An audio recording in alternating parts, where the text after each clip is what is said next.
Praise the Lord, shalom everyone. सभी को जय यीशु। इस सुबह की बेला में परमेश्वर आप सबको आशीर्वाद दे। और मैं सिस्टर ज्योति स्तर प्रार्थना मंडली से आप सभी भाई बहनों का फिर से एक बार वेलकम करती हूँ। खुदावंद ताला आज के दिन आप सबको आशीष दे और परमेश्वर की महिमा आपके जीवन से होने पाए। हालेलुया। मेरे प्रियो, आज परमेश्वर ने सुबह सुबह मेरे अंदर एक बात डाली कि मैं अपने लोगों से शेयर करूं। आज इस नई सुबह में, एक नए दिन में परमेश्वर आपके लिए एक अच्छी और भली योजना को रखता है। हालेलुया। Praise the Lord. परमेश्वर आपके जीवन में एक अच्छी और भली योजना को रखता है जो आपकी हानि की नहीं वरन कुशल ही की है। बाइबल के वचन में अगर हम पढ़ें तो देखते हैं बाइबल का कलाम क्या कहता है। यिर्मयाह 29 के 11 पद संख्या को अगर हम पढ़ते हैं तो परमेश्वर क्या कहता है कि यहोवा की यह वाणी है कि जो कल्पनाएं मैं तुम्हारे विषय करता हूँ उन्हें मैं जानता हूँ, वो हानि की नहीं वरन कुशल ही की है, और अंत में मैं तुम्हारी आशा को पूरा करूँगा। हालेलुया। मेरे प्रियो, परमेश्वर का कलाम क्या कहता है कि जो हमारे लिए परमेश्वर कल्पनाएं करता है, जो प्लानिंग परमेश्वर आज के दिन के लिए हमारे लिए करता है, वो हमारी हानि की नहीं वरन क्या किए, कुशल ही के। और खुदा का कलाम क्या कहता है मेरे प्रियो, अंत में वो हमारी आशा को पूरा करेगा। मेरे प्रियो, परमेश्वर जो योजना मेरे और आपके जीवन में बनाता है वो हानि की नहीं होती है, वो कुशल ही की होती है। और खुदा कहता है कि अंत में मैं तेरी आशा को पूरा करूँगा। मेरे प्रियो, अगर हम बचपन वचन को पढ़ें तो बाइबल बताती है कि परमेश्वर ही मार्ग, सत्य और जीवन है। परमेश्वर ही उत्पत्ति से लेकर के प्रकाशित वाक्य तक उसका जिक्र किया गया। उसमें कई युग की योजनाओं का जिक्र किया गया, कई एक परेशानियों का भी जिक्र किया गया। हर एक चीज़ को परमेश्वर ने बताया कि कैसे हमारे जीवन में तकलीफ़ों में भी खुदा एक अच्छी और भली योजना को रखता है। मैं एक ऐसी स्त्री के बारे बताऊंगी जो खुदा को बचपन से नहीं जानती है, खुदा को मालूम नहीं है, इवन वो खुदा के देश की भी नहीं है और परमेश्वर को बचपन से जानती नहीं। लेकिन एक समय वो आता है जब वो खुदा को जानना चाहती है और परमेश्वर को जब उसने उसके मन में डिज़ायर उठा कि वो खुदा को जानेगी, परमेश्वर के देश को जाएगी, परमेश्वर कौन है उसको जानना चाहेगी। जब उसके मन में ये डिज़ायर आया, परमेश्वर ने उसके लिए भी अच्छी और भली कल्पना को रखा। हालेलुया। मैं सिस्टर ज्योति आज आपको इंकरेज करती थी, ये स्त्री परमेश्वर को बचपन से नहीं जानती थी लेकिन खुदा इसको शुरू से जानता था। खुदा ने ही इसकी रचना करी, क्योंकि भजन संहिता 139 में कहता है, अगर आप पढ़ेंगे तो जब हम परमेश्वर को जानते भी नहीं है लेकिन तब से परमेश्वर हमें जानता है। माँ के गर्भ में पढ़ने से पहले वो हमारे ऊपर चित्त लगाता है। हालेलुया। बाइबल मुकद्दस कुछ इस तरह से बताती है मेरे प्रियो इस स्त्री के बारे में कि ये स्त्री कौन है। अगर हम पढ़ते हैं पुराने विधान में हम पढ़ते हैं, उसमें बताता है कि रूत की पुस्तक अगर हम पढ़ते हैं तो वहाँ देखते हैं कि नौमी एक स्त्री है जो वहाँ पर बैशदा में जब अकाल आया, परमेश्वर के देश में जब वहाँ अकाल आया तो वो स्त्री नौमी अपने पति अलीमेलेक के साथ उस परमेश्वर के देश को छोड़ करके क्या करी, अपने दोनों बच्चों को लेकर, किलियोन और मालोन को लेकर के क्या करी, उस देश को छोड़कर कहाँ चले गई, मोआब देश को। कई बार जब हमारे जीवन में परेशानी आती है तो हम उस परेशानी का हल नहीं ढूंढते हैं वरन वहाँ से निकलने के लिए, वहाँ से भागने के लिए हम तत्पर रहते हैं। मैं विश्वास करती हूँ कि अगर नौमी उस जगह रहकर परमेश्वर से प्रार्थना करती और परमेश्वर की भलाइयों को देखने के लिए वेट करती तो निश्चय बहुत चीज़ों को वो आशीष को पाती। लेकिन कई बार हम परमेश्वर की इच्छा को ना जानते हुए, परमेश्वर की बातों को ना समझते हुए गलत डिसीजन ले लेते हैं और गलत डिसीजन लेने से हमारे जीवन में क्या आती है, समस्या आती है। मेरे प्रियो, नौमी के साथ भी कुछ ऐसा ही हुआ। नौमी जो खुदा के घर को छोड़ के जा रही, उस जगह को खुदा के बैतलहम बैतशदा को अगर आप देखते हैं जहाँ परमेश्वर का देश है, उस जगह को वो छोड़कर जा रही जो एक समय के लिए उस जगह को परमेश्वर क्या कहता, परमेश्वर की घर की रोटी, उस जगह को वो छोड़कर कर जा रही है। वो वेट नहीं करी और वो अपना डिसीजन लिया अपने पति के साथ, अलीमेलेक के साथ उसने डिसीजन ले करके वो अपने दोनों बच्चों को लेकर जा रही। जब कभी हम ऐसे समस्या में पड़ते हैं और हम खुदा के पास ना जाकर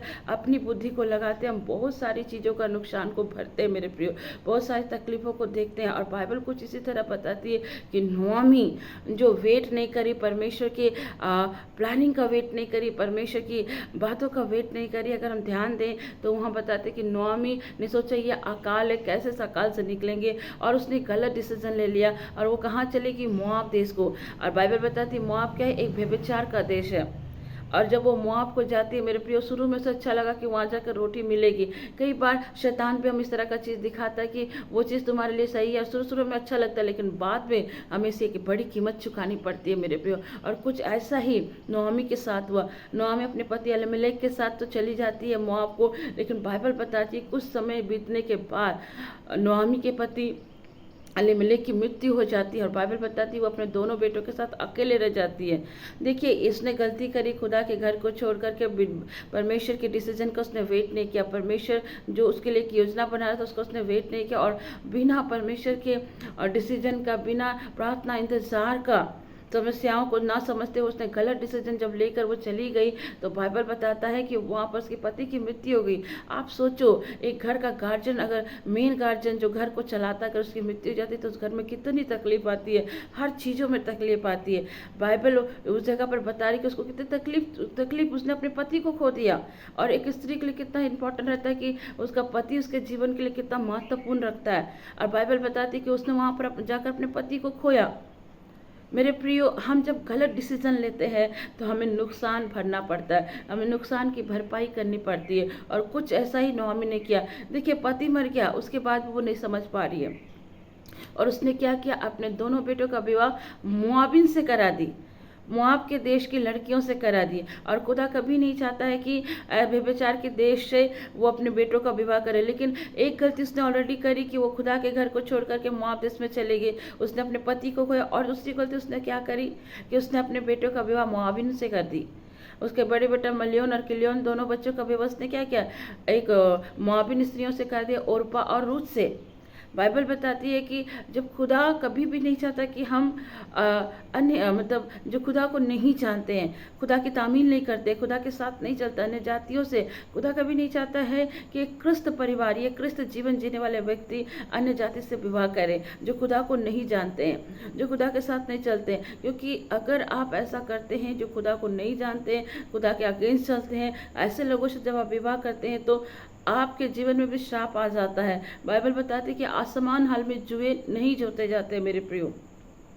इसलिए अपने बच्चों को सही तामील दीजिए और क्रिस्तीय जीवन जीने का भी एक सही तामील दीजिए। और बाइबल मुकद्दस कुछ इस तरह से बताती है कि उसने वहाँ पर अपने दोनों बेटा मलियोन और किलियोन की शादी मोआबिन स्त्रियों से उसने करा दिया। और बाइबल मुकद्दस बताती कुछ समय और नहीं बीता था कि उसके दोनों बेटों की भी मृत्यु हो गई। और बाइबल बताती कि नोआमी और उसके दोनों बहू बच गए। आप सोचिए, एक स्त्री जो अपना सब कुछ छोड़कर पराये देश को गई कि वहाँ उसे कुछ मिल जाए। कई बार हम गलत डिसीजन लेते हैं और चले जाते हैं अपने घर को छोड़ करके कि वहाँ हमें कुछ प्राप्त होगा, लेकिन वहाँ जाते तो हमें ऐसा कुछ प्राप्त नहीं होता, बल्कि और प्रॉब्लम में और परेशानी में पड़ जाते हैं। वो पहले अपने पति को खोई, उसके बाद उसने अपने जवान बेटों को भी खोया। सोचिए उसके जीवन में कितना दुख और तकलीफ है, लेकिन फिर भी इस दुख और तकलीफ में भी खुदा उसके लिए कुछ अच्छा प्लान कर रहा था। हालेलुया। खुदा उसके बहुओं के जीवन में कुछ अच्छा प्लान कर रहा था, खुदा उसके जीवन में कुछ अच्छा प्लान कर रहा था। हालेलुया। आज अगर आप गलत डिसीजन लेके परमेश्वर के रास्ते से भटक गए हैं, आज अगर आप गलत डिसीजन लेके खुदा के रास्तेगर से आप दूसरे रास्ते में चले गए, तो खुदा आज भी आपको मौका देता है कि आप लौट कर आइए और खुदा के पास लौटिए। खुदा आपके लिए अच्छी और भली योजना को रखता है। अगर हम देखें नया नियम में पढ़ते हैं तो वहाँ भी उड़ाव पुत्र के दृष्टांत में परमेश्वर हमें बताता है कि दोनों बच्चों में छोटा बेटा वो अपने पिता के प्रेम को नहीं समझा और उसने अपनी सारी संपत्ति को लेकर पराये देश को चला गया। लेकिन वो ये नहीं चीज़ को क्यों नहीं समझ पाया कि जो कुछ उसके पिता का वो सब कुछ उसका है, वो कहीं नहीं जाएगा। लेकिन उसके मन में डिसीजन नहीं, मैं अपना सब कुछ लेकर पराये देश को चले जाएंगे। आज लोग जमीन जायदाद के लिए लड़ते हैं, यहाँ तक अपने माँ बाप की भी हत्या कर देते हैं, अपने भाइयों की भी हत्या कर देते हैं। लेकिन क्या फ़ायदा जमीन के लिए लड़ाई पड़ाई करने के लिए। कल जब मैं भजन संहिता 49 को पढ़ रही थी तो वहाँ खुदा का कलाम बता रहा था कि लोग अपनी प्रतिष्ठा के लिए, जमीन जायदाद के लिए बहुत मेहनत करते हैं, लेकिन परमेश्वर का कलाम कहता है कि तेरी प्रतिष्ठा, तेरी जमीन जायदाद सब यहीं दरी की दरी रह जाएगी। क्योंकि खुदा का कलाम कहता है मेरे प्रियो कि ये सब चीज़ें एक संसार पर है और संसारिक चीज़ें, इन चीज़ों को लेकर आप नहीं जा सकते हैं आप। क्योंकि 49 भजन संहिता 49 में लिखता है मूर्ख भी मरता है और बुद्धिमान भी मरता है और सबके लिए एक ही कब्र तैयार है। आप क्यों लड़ते हैं जमीन जायदाद के लिए, क्यों हिंसा करते हैं? जो पिता का वो आपका है, और ये संसार आपका घर नहीं। आपको ये सारी चीज़ें छोड़कर एक दिन जाना पड़ेगा, अपने खुद के घर, निज घर, स्वर्ग को जाना पड़ेगा। लेकिन फिर भी हम ज़मीन के लिए, जायदाद के लिए लड़ते हैं, अपने माँ बाप की हत्या तक करते हैं, भाइयों की हत्या तक कर देते हैं। कहीं ना कहीं युवा पुत्र दृष्टांत को भी कुछ ऐसा लगा और उसने अपने सारे संपत्ति को लेकर और उसने क्या किया, पराये देश को चला गया और उसने गलत डिसीजन लिया। लेकिन फिर भी खुदा उसके लिए एक अच्छी योजना को रखा था, हालेलुया। फिर भी खुदा ने उसके लिए एक अच्छी प्लानिंग को रखा। उसने सोचा कि उसका सब कुछ तो लेकर चलाएगा, परादेश में उसने अपना सारा धन संपत्ति वेश्याओं पर उड़ा दिया। और एक टाइम ऐसा आएगा कि उसने गलत डिसीजन लेने के चलते उसे क्या हुआ, सूअरों के साथ सूअर की फली खानी पड़ी थी। लेकिन फिर भी खुदा अपने बच्चों से प्रेम करता है। बाइबल बताता है कि आप खुदा से दूर हो सकते हैं, लेकिन खुदा आपसे कभी दूर नहीं होता है। खुदा का प्रेम कभी खत्म नहीं होता है। मुझे कभी मौका मिले तो ज़रूर मैं खुदा के प्रेम के विषय में आपसे बात करूंगी। और खुदा का कलाम कहता है कि उसने भी अपनी गलती का एहसास हुआ और खुदा ने उसके लिए भी एक अच्छी योजना को रखी। और जैसे उसे अपनी गलती का एहसास हुआ, लौट के आता है और कहता, पिता मैं तेरे और स्वर्ग के परमेश्वर के विरुद्ध मैंने पाप किया है। और खुदा उसे माफ़ करता, उसे गले लगाता, उसे हर चीज़ से परमेश्वर ब्लेसिंग करता है। यहाँ पर ठीक इसी तरह नोआमी से भी मिस्टेक हुई, लेकिन नोआमी ने एक अच्छा काम किया कि वहाँ वो परमेश्वर के नाम को जिक्र करती थी अपनी बहुओं के बीच में, हालेलुया। नोआमी ने एक बेस्ट काम किया था, जो अपनी बहुओं के बीच में अपने खुदा की तामीर करती थी, खुदा की इबादत करती थी और खुदा का जिक्र करती थी।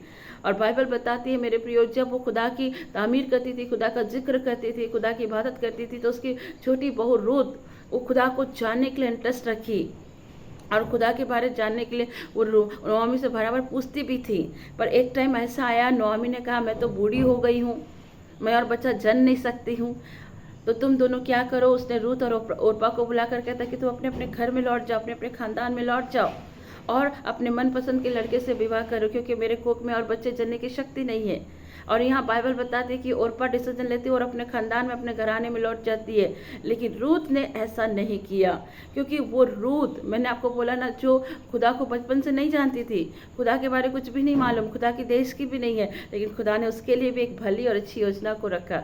और जैसे उसने रूत को भी कहा, तो रूत ने क्या कहा, मैं तुझे छोड़कर नहीं जाऊंगी, तेरा खुदा मेरा खुदा होगा, तेरे लोग मेरे लोग होंगे, हालेलुया। और बाइबल बताती है नोआमी अपनी बहू को लेकर वापस खुदा के घर पर लौटती है, हालेलुया। देखिए, वो स्त्री जो खुदा को नहीं जानती थी, लेकिन वो अपने सास के मुंह से खुदा के तामीर को, खुदा की बातों को सुनती थी और उसके मन में जिज्ञासा जग गया कि खुदा को जाने की, खुदा के लोगों के वहाँ जाएगी। ये स्त्री खुदा को ना जानते, व्यभिचार पाप के देश की है, लेकिन फिर भी ये खुदा के करीब जाना पसंद करी, खुदा को जानना उसने पसंद किया। और बाइबल बताता है कि परमेश्वर ने उसकी इच्छा को जान को सब ब्लेस किया, हालेलुया। सोचिए, ये लड़की एक व्यभिचार की देश की थी, खुदा को नहीं जानते, लेकिन हम और आप खुदा को जानते हैं, लेकिन फिर भी हम खुदा से दूर होते हैं, खुदा की बातों पर यकीन नहीं करते हैं, खुदा के कलाम पर यकीन नहीं करते हैं मेरे प्रियो, खुदा को जानने की भी कोशिश नहीं करते हैं।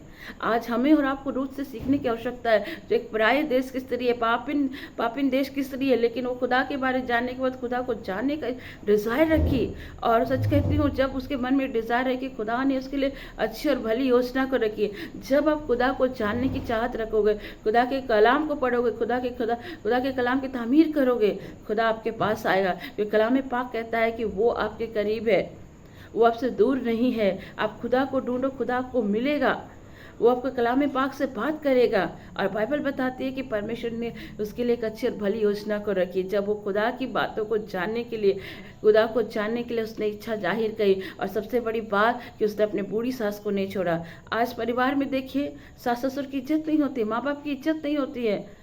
जैसी शादी होती, लड़कियां अपने अपने घर को छोड़कर चली जाती है, माँ बाप सास ससुर की इज्जत नहीं करती है। लेकिन मैं सब स्त्रियों के बारे नहीं कहती हूँ, कई कई घरों में मैंने देखा है कि बहुत सारी लड़कियां अपने माँ बाप और सास ससुर का भी इज्जत करती है, लेकिन कई एक परिवार में मैंने देखा कि अपने सास ससुर का इज्जत नहीं करते हैं। लेकिन आज हमें और आपको रूत से भी सीखना है कि अपने बड़े और बुजुर्गों को भी हमें साथ लेकर चलना, उनको इज्जत करना, उनके तकलीफों के समय उन्हें छोड़ना नहीं है। कल मैं एक घर पर गई थी, एक कॉटेज मीटिंग के लिए। मैंने देखा कि उस परिवार में बुजुर्ग माता पिता हैं, लेकिन उसके बच्चे उनके साथ नहीं देते, बुजुर्ग माता पिता अलग खाना पका के खा रहे हैं, उनके कितनी तकलीफ है, माँ बाप का दुख है, लेकिन बच्चे को उन्होंने सब कुछ दिया, लेकिन बच्चे ने अपने माँ बाप को छोड़ दिया। एक ही घर में दो दो किचन दिखता है मेरे प्रियो। आज देखिए मसीह का जीवन कैसा हो गया है। आज देखिए किस तरह की जिंदगी जी रहे हैं। हम लोग अपने माँ बाप की इज्जत नहीं कर रहे, अपने बूढ़े माँ बाप का कदर नहीं कर रहे हैं, बूढ़े माँ बाप के साथ अच्छा बिहेव नहीं कर रहे हैं। आज हमें सीखना है रूथ से, जो एक पराये देश की है, लेकिन फिर भी उसका पति चला गया। रूथ भी चाहती तो अपने खानदान में लौट सकती थी, दूसरे से शादी करके ऐश की जिंदगी जी सकती थी, पर उसने अपने सास को नहीं छोड़ा, अपनी बूढ़ी सास की सेवा करना नहीं छोड़ा, और परमेश्वर ने इसके कारण भी उसे ब्लेस किया मेरे प्रियो। परमेश्वर उसको हर बातों में आशीष किया, क्योंकि वो अपनी बूढ़ी सास को भी उसने नहीं छोड़ा, बूढ़ी सास का भी उसने ख्याल रखा, हर चीज़ की उसने अपनी सास की सुधि ली। पर आज के ज़माने में ऐसा लोग नहीं करते। कई एक मसीह परिवार में मैंने ऐसा देखा जो अपने ही सास ससुर की इज्जत नहीं करते हैं, अपने ही माँ बाप की इज्जत नहीं करते हैं। माँ बाप बचपन से लेकर सब कुछ देते हैं, लेकिन जैसे बच्चे बड़े हो जाते तो तुमने मेरे लिए किया क्या, ऐसे सवाल पूछते हैं। परमेश्वर कहता है कि अगर नीति वचन पढ़ें और अगर हम निर्गमन की पुस्तक पढ़े, परमेश्वर 10 आज्ञा में लिखा कि अपने माँ बाप का भी आदर कर। नीति वचन में लिखा है मेरे पुत्र अपने माँ बाप की बातों की शिक्षाओं पर चल, उसका आदर कर। जो लोग अपने माँ बाप की शिक्षाओं को सुनते हैं, उसका आदर करते हैं, परमेश्वर उसका दुगनी आशीष देता है। और रूथ जो खुदा को जानती भी नहीं थी, खुदा के घर की भी नहीं थी, उस स्त्री ने अपनी सास की इज्जत करी, सास की देखभाली करी, और खुदा को जानने के लिए उसने मन की डिजायर को रखा। और बाइबल बताते हैं कि परमेश्वर ने ये सारी चीजें देकर उसको ब्लेस किया, और परमेश्वर ने उसके लिए एक अच्छी और भली योजना को रखी। और जैसे वो खुदा के घर को लौट गई तो खुदा का कलाम कहता है कि परमेश्वर ने वहां पर उसे बोआज से मिलाया और उसकी शादी करी, और उसकी बोआज ने उसके परिवार की, उसकी रूथ की, उसकी सास की भी देखभाली करी। हालेलुया। देखिए ये स्त्री के लिए परमेश्वर ने कितनी अच्छी योजना को रखा। एक विधवा स्त्री थी, सोचिए कितनी तकलीफ होती है एक विधवा स्त्री के जीवन में हर चीज को सरवाइव करने के लिए, लेकिन जो स्त्री अपने सास की इज्जत करी, जो स्त्री ने खुदा को जानने की चाहत रखी, खुदा ने उसके लिए अच्छी और भली योजना को रखा है। हालेलुया। और बाइबल बताता है कि ये रूथ और कोई नहीं, दाऊद की परदादी निकलती है, ये यीशु मसीह के वंशावली में आती है। Hallelujah, praise the Lord. मेरे प्रियो, मैं सिस्टर ज्योति आपको इंकरेज करते हुए कहती कि जब ये स्त्री खुदा के घर की नहीं थी, खुदा को शुरू से जानती नहीं थी, लेकिन फिर भी परमेश्वर ने इसके लिए अच्छी और भली योजना को रखा। तो जो परमेश्वर को जानते तक नहीं है, परमेश्वर के राज्य के नहीं, परमेश्वर के देश के नहीं, उसके लिए खुदा अगर अच्छी और भली योजना को रखता है तो वो हमारे और आपके लिए भी अच्छी और भली योजना को रखता है। हालेलुया। क्योंकि हम और आप तो खुदा की संतान है, हमको और आपको परमेश्वर ने अपने लहू के द्वारा मोल लिया है। आज परमेश्वर आपको कहता है कि मैं तुम्हारे जीवन में एक अच्छी और भली योजना को रखता हूँ, मैं तुम्हारे जीवन में एक अच्छी आशीष को रखता हूँ। और परमेश्वर कहता है हर दिन परमेश्वर की जो करुणा होती है हमारे जीवन में नई होती है, उसकी करुणा हमारे जीवन में प्रति भोर नहीं होती है। हालेलुया। आज अगर आप दिन की शुरुआत कर रहे हैं तो परमेश्वर से प्रार्थना करें और अपनी योजनाओं को खुदा के पास रखें और खुदा से कहे प्रभु यिर्मयाह 29:11 के अनुसार मुझे ब्लेस कर कि जो कल्पनाएं, जो प्लानिंग तू मेरे विषय में करता, मेरे काम के विषय में, मेरे घराने के विषय में, मेरे बच्चों के विषय में करता, उन सब पर तू तामीर कर और मुझे ब्लेस कर खुदा, ताकि उसके द्वारा मेरे जीवन में, मेरे परिवार में, सभी बातों में हमें आशीष प्राप्त हो और हम आपकी अच्छी और भली योजना को जानने पाए, जैसे खुदा ने रूथ के जीवन में किया। आज आपके जीवन में परमेश्वर फिर से करना चाहता है। आज आपको सिर्फ यही करना है कि आपके जो भी दिनचर्या है, जो भी आपकी प्लानिंग है, जॉब के विषय, घराने के विषय, मिनिस्ट्री के विषय में, किसी भी क्षेत्र में जो भी आप योजना बनाते हो, उन सारी योजनाओं को खुदा के चरणों में रखिए। और बाइबल बताती है जब आप खुदा के चरणों में रखेंगे, खुदा आपके हर एक योजना में तामील करेगा और आपको ब्लेस करेगा। क्योंकि खुदा जब आपकी योजनाओं को अपने हाथ पर लेता है तो खुदा का कलाम कहता है कि जो प्लानिंग आप करें और उस प्लानिंग को खुदा के हाथ में देंगे तो परमेश्वर आपको उस प्लानिंग पर जब ब्लेस करेगा तो बड़ी आशीष और बड़ी कुशल की ही आपके जीवन में लाएगी, बड़ी ब्लेसिंग को लाएगी। और खुदा जब प्लानिंग करेगा तो वो प्लानिंग आपकी हानि की नहीं वरन कुशल ही की होगी। और खुदा कहता है अंत में मैं तेरी आशा को पूरा करूंगा। मतलब जो डिज़ायर आपने खुदा के पास रखा और कहा खुदा ये मेरी सारी डिज़ायर है, ये मेरी सारी प्लानिंग है, इसको आप ब्लेस करें, मेरी नहीं आपकी मर्जी से हो, तो निश्चय खुदा आपके हर एक कामों पर ब्लेस करेगा। और खुदा आज आपको कहता है कि मैं आपके लिए एक योजना को रखता है। जब वो रूथ जैसी मुआविन स्त्री के लिए अच्छी कल्पना, अच्छी प्लानिंग को रख सकता है, तो मेरे और आपके लिए भी रख सकता है। मे the God bless you everyone. परमेश्वर इस कलाम के द्वारा और इस वचन के द्वारा आप सबको आशीष दे। और आपने अगर बरकत पाई है तो जरूर इस चैनल को सब्सक्राइब करिए, औरों तक भी खुदा के कलाम को साझा करें ताकि लोग ब्लेस हों। परमेश्वर आप सबको आशीर्वाद करे, सब कुछ चाहिए। Praise the Lord. Shalom everyone.